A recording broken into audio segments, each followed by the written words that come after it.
মোৰ ছোৱালীয়ে তিল দি চিকেন বনাব। এইটো কলা তিল দি তাই কাটি থৈছে। চাওক পিঁয়াজবিলাক কেনেকৈ কাটিছে। বিলাহী ইয়াত আছে, আদা নহৰু পেষ্ট, পিঁয়াজ চব ভাগে ভাগে থৈছে তাই। ইয়াত আছে চিকেন।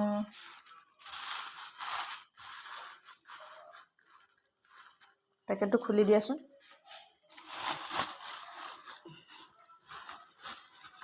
তিলটো ভালকৈ পিচিব লাগিব, তেতিয়াহে।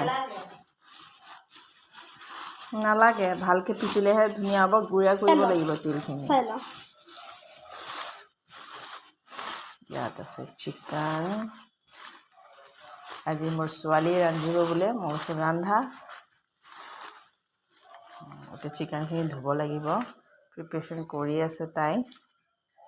তিলখিনিও পিচি আনিছে বাৰু। চাওঁ কেনেকৈ তিলখিনি পিচিছে। তিলখিনি ভালকৈ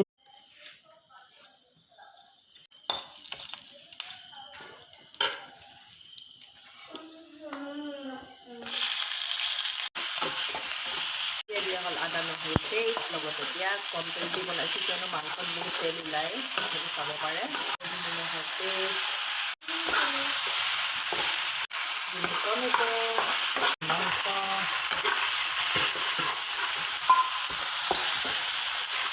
মোৰ হাজবেণ্ডৰ কাৰণে মছালেদাৰ মাংস, তেখেতে নাখায় তিল চিকেন।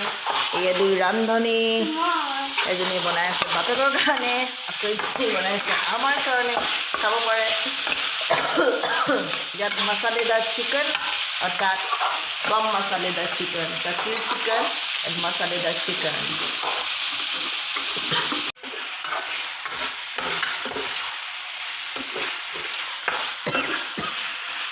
বেছি ভাল লাগে। এইটো এপিচ টেষ্ট কৰি দেখাম কেনেকৈ হৈছে। মানুহজনে কলা কলা মাংস নাখায়, তেখেতৰ লাগে টেষ্টি টেষ্টি মছালেদাৰ। এইটো হৈছে বাপেকৰ কাৰণে। চাব পাৰে। এতিয়া মই কওক এইটো তিল দি চিকেন ভাল হৈছে নে ৰ'ষ্ট চিকেন ভাল হৈছে। এপিচ লৈছোঁ তিল দি চিকেন কেনেকৈ হৈছে আপোনালোকক দেখুৱাম। আৰু একো বনোৱা নাই, মোৰ ছোৱালী বনাইছে ফাৰ্ষ্ট টাইম।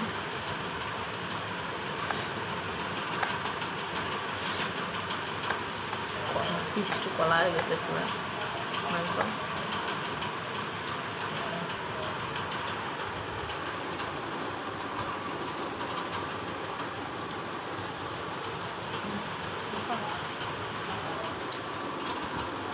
টেষ্টি